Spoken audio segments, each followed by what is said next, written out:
Electric ഫോഴ്സുകളെ കുറിച്ചാണ് നമ്മുടെ ഈ ടോപ്പിക്. ഇലക്ട്രോസ്റ്റാറ്റിക് ഫോഴ്സ് രണ്ട് ചാർജുകൾ തമ്മിൽ ഉള്ളതായി നമ്മൾ മനസ്സിലാക്കി.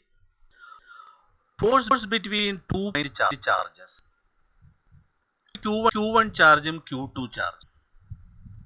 Q1 ചാർജ് Q2 ചാർജും തമ്മിലുള്ള ഫോഴ്സ്. Q1 Q2 മേലെ ഒരു ഫോഴ്സ് കൊടുക്കും, Q2 Q1 മേലെ തിരിച്ച് ഇങ്ങോട്ടും ഒരു ഫോഴ്സ് ഉണ്ടാവും. ഈ ഫോഴ്സിനെ കുറിച്ച് എങ്ങനെയാണ് ആ ഫോഴ്സ് വരിക, എത്രത്തോളം വരിക, അതിൻ്റെ ക്വാണ്ടിറ്റി എങ്ങനെയാണ്, ഇതിനെ സംബന്ധിച്ച് ഒരു സജഷൻ പറഞ്ഞത് കൂളം പറഞ്ഞ ഒരു ഫ്രഞ്ച് സയൻറ്റിസ്റ്റ് ഏകദേശം ഒരു 225 കൊല്ലം മുമ്പ്. കുളം ലോ, അദ്ദേഹത്തിൻ്റെ സ്റ്റേറ്റ്മെന്റ്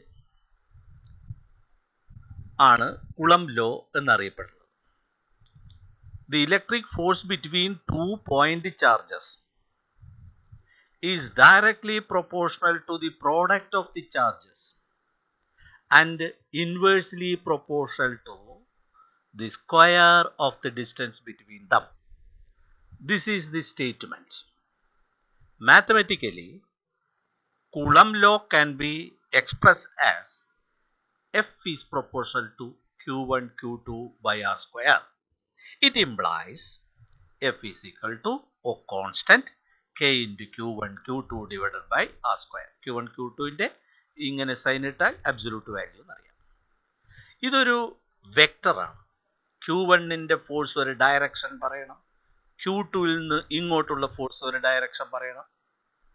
അപ്പോൾ നമ്മളിതൊരു വെക്ടർ ഫോമിൽ എഴുതിയാൽ, ഈ കൂളം ലോയിനെ വെക്ടർ ഫോമിൽ എഴുതിയാൽ, ഫോഴ്സ് ഓൺ 2 ഡ്യൂ ടു 1, അതുപോലെ ഫോഴ്സ് ഓൺ 1 ഡ്യൂ ടു 2. ആദ്യത്തെ നോക്കുക. Force on 2 due to 1, K into Q1 Q2 divided by position 2 to 1. Position അതിൻ്റെ യൂണിറ്റ് വെക്ടറും എഴുതി. ഇനി force on 1 due to 2, F12 എഴുതിയാലോ, മാഗ്നിറ്റ്യൂഡ് അത് തന്നെ, പക്ഷെ ഡയറക്ഷൻ വേറെയാണെന്ന് മനസ്സിലായി. എങ്ങനെ? അത് 2 1, ഇത് 1 2. അപ്പോൾ ഈക്വൽ വാല്യൂ ഓപ്പോസിറ്റ് ഡയറക്ഷനിൽ വന്നാൽ കൂളം ലോയിന് ഈക്വലായി, ന്യൂട്ടൺസ് തേർഡ് ലോ ആയി. Thus, Coulomb law agrees with the Newton's third law. ഇപ്പം ന്യൂട്ടൺസ് തേർഡ് ലോ ഇങ്ങനെ എഗ്രി ചെയ്യുന്നുണ്ട് എന്ന് പറഞ്ഞത് എങ്ങനെയാണ് എന്ന് ചോദിച്ചാൽ, ഈ 3 സ്റ്റെപ്പ് F21 ഇന്നത് ആൾസോ F12 ഇന്നതാണ്. അതിൻ്റെ അർത്ഥം F12 is equal to minus F21. Okay. Coulomb ഇക്വേഷൻ്റെ ടേംസ് അതിനെക്കുറിച്ചൊക്കെ ഒന്ന് ചർച്ച ചെയ്യാം. K കോൺസ്റ്റന്റ് വാല്യൂ SI യൂണിറ്റിൽ 9 × 10⁻⁹ എന്നാണ് കണക്ക്. അത്ര newton. K is equal to 1/4πε0.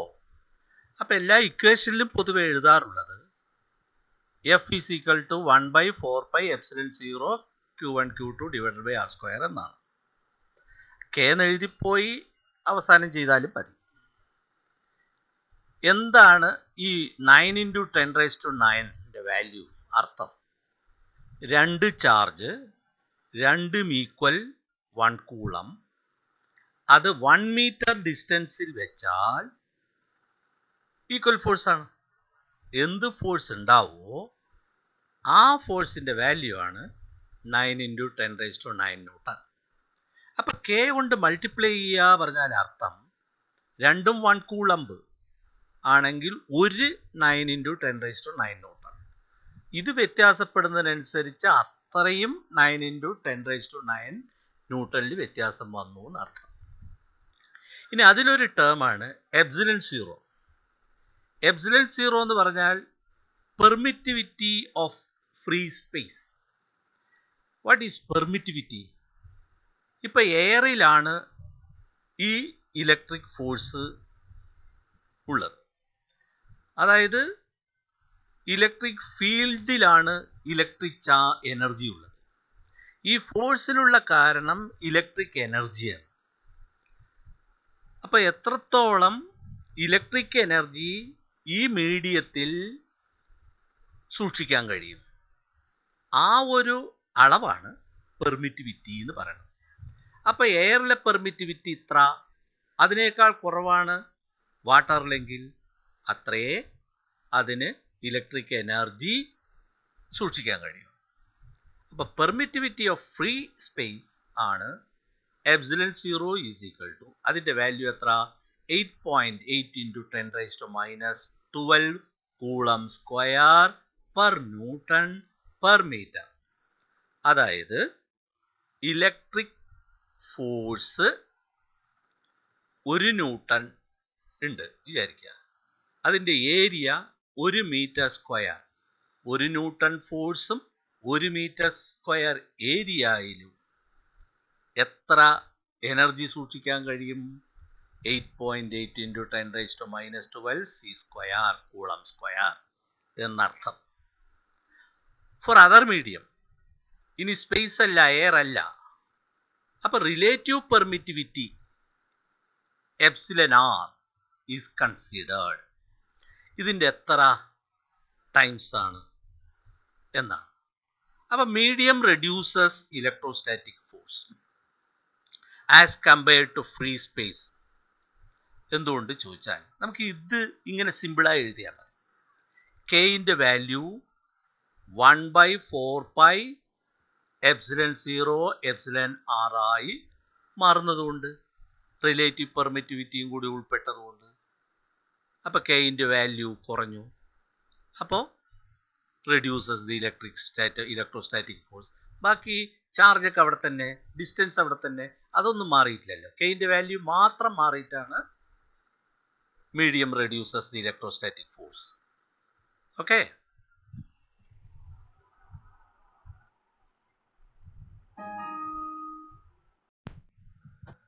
ഒരു പോയിന്റ് ചാർജിന് ചുറ്റും കുറച്ചധികം ചാർജുകളുണ്ട് വിചാരിക്കാം. അപ്പോൾ forces between multiple charges, Q ഒരു ചാർജ്, അതിനടുത്ത് Q1 മറ്റൊരു ചാർജ്, Q2, Q3. ഇവിടെ ഇൻ്ററാക്റ്റീവ് ഫോഴ്സസുകൾ Q1 തമ്മിലുണ്ട്, Q2 തമ്മിൽ, Q3യും തമ്മിൽ. Qയും Q1ഉം തമ്മിലുള്ള ഇൻ്ററാക്റ്റീവ് ഫോഴ്സ് F1 ആണെങ്കിൽ Q3 ഉള്ളത് കൊണ്ടോ Q2 ഉള്ളത് കൊണ്ടോ F1 കുറവ് വരില്ല, വ്യത്യാസം വരില്ല. Unaffected by Q3 or Q2. അതുപോലെ തന്നെ F3 unaffected by Q2 or Q1. അങ്ങനെയെങ്കിൽ റിസൾട്ടന്റ് ഫോഴ്സ് എന്ത് വരും? ഇതിൻ്റെയൊക്കെ ഉള്ള ഒരു വെക്ടർ സം. അതായത് ഒരു F1 ഫോഴ്സ് ആണ് റിസൾട്ടന്റ് എങ്കിൽ force on 1 due to 2 plus force on 1 due to 3 plus etcetera force on 1 due to n. ഇനി രണ്ടാമത്തെ ചാർജിലാണെങ്കിൽ F2 ഇങ്ങനെ പോകും. അപ്പോൾ ചുരുക്കത്തിൽ ഫോഴ്സസ് ബിറ്റ്വീൻ മൾട്ടിപ്പിൾ ചാർജസ് അത് അസസ് ചെയ്യുന്ന ഒരു കൺസെപ്റ്റ് എന്നത് പ്രിൻസിപ്പിൾ ഓഫ് സൂപ്പർ പൊസിഷൻ ആണ്. What is the statement? The interaction between any two charges is completely unaffected by the presence of other charges. The resultant force is a vector sum of forces due to individual charges. Okay.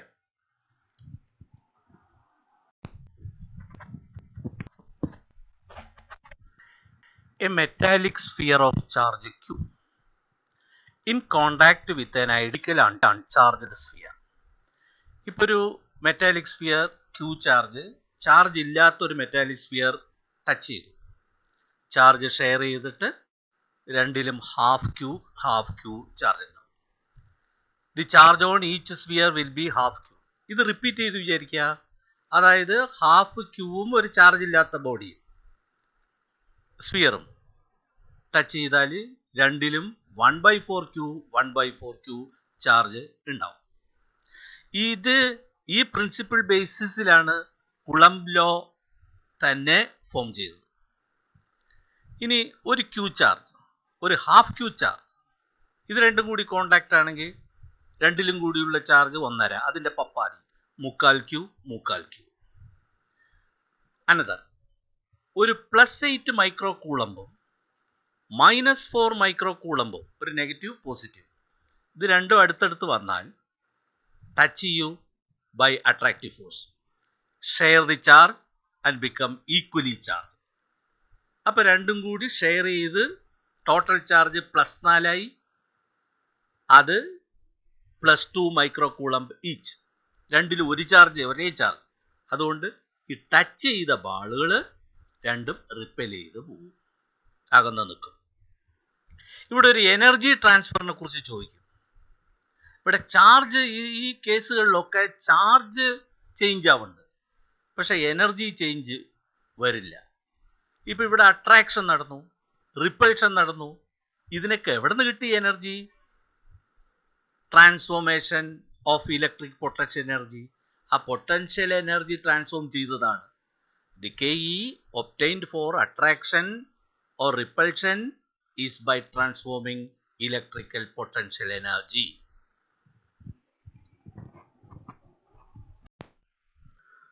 Question 1. What is the force between two small charged spheres having charges so and so placed 30 cm apart in air? Expression നമുക്കറിയാം. ഇതാ ഇവിടെ ചെയ്തിട്ടുള്ളത് 30 centimetre എന്നത് metre ആക്കാൻ വേണ്ടി 10⁻² കൊണ്ട് multiply ചെയ്തിട്ടുണ്ട്. ഇത്രയും newton.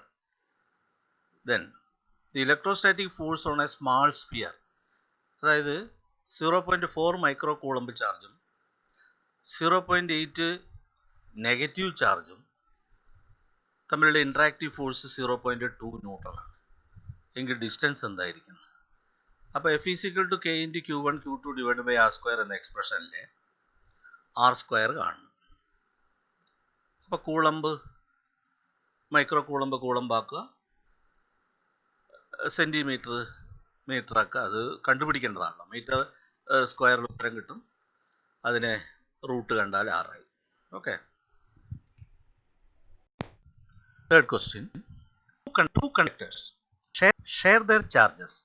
What happens to their total energy? Total energy change ചെയ്തില്ല. ഇലക്ട്രോസ്റ്റാറ്റിക് പൊട്ടൻഷ്യൽ എനർജി കൈനറ്റിക് എനർജിയായി ചേഞ്ച് ചെയ്തതാണ്. therefore energy conserved.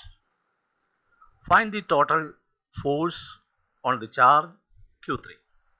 In which direction will this force act? 3 charges Q1 Q3 Q2 distance ഉണ്ട്. Q3 ഉള്ള net force on 3 due to 1, force on 3 due to 2. ഇതിൻ്റെ difference work out ചെയ്തു. Okay. Then write the name of the law that is used to measure the force of interaction between charges. Coulomb law. Express the above law in vector form. The electrostatic force between two charges is governed by Coulomb law. On which factors does the electrostatic force between two charges depend and how? If the air medium between the two charges is replaced by water, what change you expect in the electrostatic force and why? There are two charges, +1 microcoulomb and +5 microcoulomb. the ratio of the forces acting on them will be 1:1. Why? Figure നോക്കുക. ഒരു 16 micro Coulomb charge 8 centimetre ഡിസ്റ്റൻസിൽ ഒരു 9 micro Coulomb negative charge, then ഒരു plus 10 micro Coulomb charge ഈ രണ്ടിനിടയ്ക്കോ പുറത്തോ എവിടെയെങ്കിലും വെക്കണം. അങ്ങനെ വെച്ചാൽ ആ പ്ലസ് 10 മൈക്രോ കൂളംബിലെ നെറ്റ് ഫോഴ്സ് 0 ആവണം. എങ്കിൽ ആ 10 മൈക്രോ കൂളംബിന്റെ പൊസിഷൻ എന്തായിരിക്കും എന്നാണ് ചോദ്യം. ഫോഴ്സ് എങ്ങനെ വരും? പ്ലസ് 16 ടുവേഴ്സ് റൈറ്റ്, 9 മൈക്രോ കൂളംബിന്റെ ടുവേഴ്സ് ലെഫ്റ്റ്. അപ്പോൾ 10ൽ F is equal to K Q1 Q2 by R square എന്ന എക്സ്പ്രഷൻ ഉപയോഗിച്ചാൽ ഫോഴ്സുകൾ 16ഉം 10ഉം ഫോഴ്സ് ഓൺ 10 ഡ്യൂ ടു 9 ഇത് രണ്ടും തമ്മിലുള്ള ഡിഫറൻസ് 0 ആകും എന്ന് ആ എക്സ്പ്രഷൻ മനസ്സിലാക്കിയിട്ട് നമ്മൾ എക്സ് 24 സെൻറ്റിമീറ്റർ ആണെന്ന് അറൈവ് ചെയ്യുന്നു. ആ എഴുതിയ എക്സ്പ്രഷൻ നേരെ നോക്കിയാൽ അതെന്താണെന്ന് മനസ്സിലാവും. താഴത്തെ ചിത്രവും നോക്കി മനസ്സിലാക്കുക. ഓക്കെ, ഫിഗർ നോക്കുക. എ ഇത് സ്ക്വയറാണ്. എയിൽ 2 മൈക്രോകോളം, സിയിൽ ഒരു 2 മൈക്രോകോളം, ഡിയിലും ബിയിലും 5 മൈക്രോ കൂളംബ് നെഗറ്റീവ് ചാർജും, സെൻറ്ററിൽ 1 മൈക്രോ കൂളംബ് പോസിറ്റീവ് ചാർജും ഉണ്ട്. സ്ക്വയറാണ്. അപ്പോൾ 1 കൂളംബിലേക്കുള്ള എല്ലാ വെർട്ടെക്സിനുള്ള ഡിസ്റ്റൻസ് ഈക്വൽ. ക്വസ്റ്റ്യൻ ഇതാണ്, ഈ 4 ചാർജിൻ്റെയും കൂടിയുള്ള നെറ്റ് ഫോഴ്സ് സെൻറ്ററിൽ, ദാറ്റ് ഈസ് 1 മൈക്രോ കൂളംബിൽ എന്തായിരിക്കും നെറ്റ് ഫോഴ്സ് എന്ന് കാൽക്കുലേറ്റ് ചെയ്യാൻ. സൂപ്പർ പൊസിഷൻ പ്രിൻസിപ്പിൾ അനുസരിച്ച് ഒരു എയിൽ നിന്ന് എയിലെ ചാർജ് 2 മൈക്രോ കൂളംബിൻ്റെ ഒരു റിപ്പൽസീവ് ഫോഴ്സ് 1 മൈക്രോ കൂളംബിൽ ഉണ്ടാവും. അത്ര തന്നെ ഒരു റിപ്പൾസീവ് ഫോഴ്സ് ഓപ്പോസിറ്റ് ഡയറക്ഷനിൽ സിയിൽ നിന്നും ഉണ്ടാവും. അപ്പം നെറ്റ് ഫോഴ്സ് 0 ആയി. അതുപോലെ 1 മൈക്രോ കൂളംബും ഡിയിലെ 5 മൈക്രോ കൂളംബും അട്രാക്ട് ചെയ്യും, ഡയറക്ഷൻ ഡി. അതുപോലെ 1 മൈക്രോ കൂളംബും ബിയിലെ 5 നെഗറ്റീവ് മൈക്രോ കൂളംബും അട്രാക്ട് ചെയ്യുന്നു, ഡയറക്ഷൻ ബിയിലേക്ക്. Opposite and equal force, net force is 0. Okay.